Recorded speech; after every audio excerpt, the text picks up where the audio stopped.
আমি আমার এই প্রায় 55 বছরে যতটুকু শিখেছি তার খোলাসা কথা হলো, আল্লাহর কাছে যত অন্যায় করেন, মদ খেয়েছেন, শুয়োরের গোশত খেয়েছেন, অন্যায় করেছেন, যাই করেছেন, মাপের আশা আছে।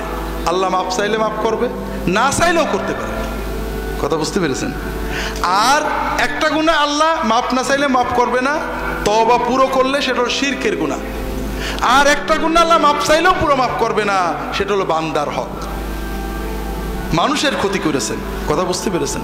এই জন্য ভাইরা, আপনার দ্বারা যেন কোনো মানুষের ক্ষতি না হয়। আমরা এখানে যারা আছি সবাই কিন্তু দুর্বল পার্টি, মানুষ খুন করা, মেরে ফেলা, জমি কেড়ে নেওয়ার ক্ষমতা আমাদের নেই, ঠিক না? কিন্তু আমরা কিছু অন্যায় করি খুব ভয়ঙ্কর। তার ভিতরে একটা হলো গীবত করি। কি করি? গীবত সত্য কথা না মিথ্যা কথা? আমি মাঝে মাঝে প্রশ্ন করি ঠকানোর জন্য, এটাও কিন্তু সেই জন্য। গীবত আসলে শতভাগ সত্য কথা, মিথ্যা হলে সেটা গীবত থাকে না, সেটার নাম হলো অপবাদ। মিথ্যা হলো অপবাদ। আল্লাহ রসুল সাল্লাল্লাহু আলাইহি ওয়াসাল্লাম বলছেন, আতাদরুন আমাল গীবা? قالوا الله ورسوله أعلم قال ذكرك أخاك بما يكره قالوا يا رسول الله رأيت إن كان في أخي ما أقول قال إن كان في أخيك ما تقول فقد اغتبت وإن لم يكن فيه ما تقول فقد بهت أو كما قال صلى الله عليه وسلم। রাসূলুল্লাহ সাল্লাল্লাহু আলাইহি ওয়াসাল্লাম সাহাবীদের বলছেন, তোমরা জানো গীবত কি? তারা বললেন, আল্লাহ এবং তার রাসূল ভালো জানেন। রাসূলুল্লাহ সাল্লাল্লাহু আলাইহি ওয়াসাল্লাম বললেন, তোমার ভাই সম্পর্কে তার গাইবাতে, গীবতে, তার অনুপস্থিত অবস্থায় এমন কথা বলবে যে এটা শুনলে তার মন খারাপ হবে। সাহাবীরা প্রশ্ন করলেন যে ইয়া রাসূলুল্লাহ, এইরকম জিনিস যদি তার সত্যিই থাকে? রাসূলুল্লাহ সাল্লাল্লাহু আলাইহি ওয়াসাল্লাম বললেন, যদি সত্যই এরকম জিনিস থাকে তাহলে সেটা গীবত, আর যদি মিথ্যা বলো সেটা অপবাদ। তাহলে গীবত হওয়ার জন্য দুটো জিনিস শর্ত, একটা হলো সত্য হতে হবে, আর একটা এমন কথা যেটা তার পিছনে বললে সে শুনলে তার খারাপ লাগবে, কষ্ট পাবে। কথা বুঝতে পেরেছেন? আর অপবাদের কথা একটু পরে যাচ্ছি। আল্লাহ রসুল সাল্লাল্লাহু আলাইহি ওয়াসাল্লাম বসে আছেন, তার পাশে তার স্ত্রী আয়েশা রাদিয়াল্লাহু তাআলা আনহা বসে আছেন। এমন সময় আর এক স্ত্রী সফিয়া রাদিয়াল্লাহু তাআলা আনহা তার কাছে এসেছেন, কয়েকটা কথা বলে তিনি চলে গেছেন। আয়েশা রাদিয়াল্লাহু তাআলা আনহা বলছেন, ইয়া রাসূলুল্লাহ হাসবুকা মিন সফিয়া কাযা ওয়া কাযা।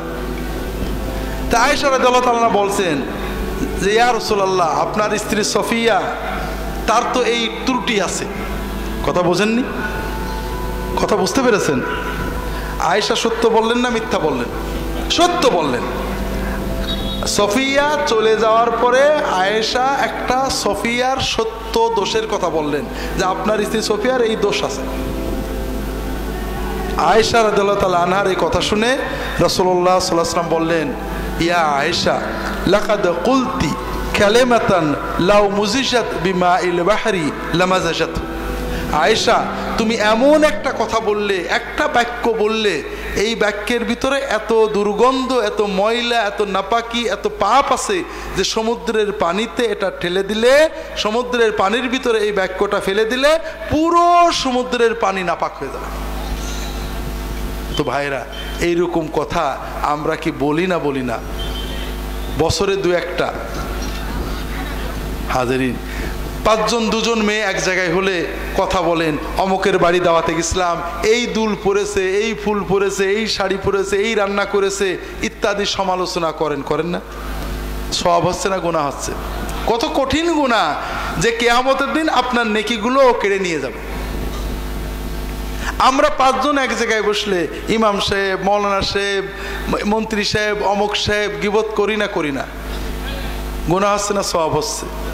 সবচেয়ে বড় মজা হলো ভাইরা, আমরা গীবত করি যাদের পছন্দ না করি, ঠিক না? যাদের মহব্বত করি সাধারণত গীবত করি না। কার গীবত করি? যেমন ফুরফুরার লোকেরা হয়তো চরমনার গীবত করে, চরমনার হুজুরেরা ফুরফুরার গীবত করে, জামাতের হুজুরেরা তবলিগের গীবত করে, তবলিগের হুজুরেরা জামাতের গীবত করে। আছে না নেই? আছে। প্রথমত এটা একটা মহাপাপ। 2 নম্বর কথা, ওই যার গীবত করলেন কিয়ামতের দিন আপনার জিকির, ওজিফা, জিহাদ, তাকওয়া, তওবা সব সওয়াব কেড়ে নিয়ে যাবে। কাজেই ভাইরা, আমার অনুরোধ হল না যাই। কথা কি বুঝতে পেরেছেন? মদের পাপের তওবা সহজ, গীবতের পাপের তওবা সহজ না।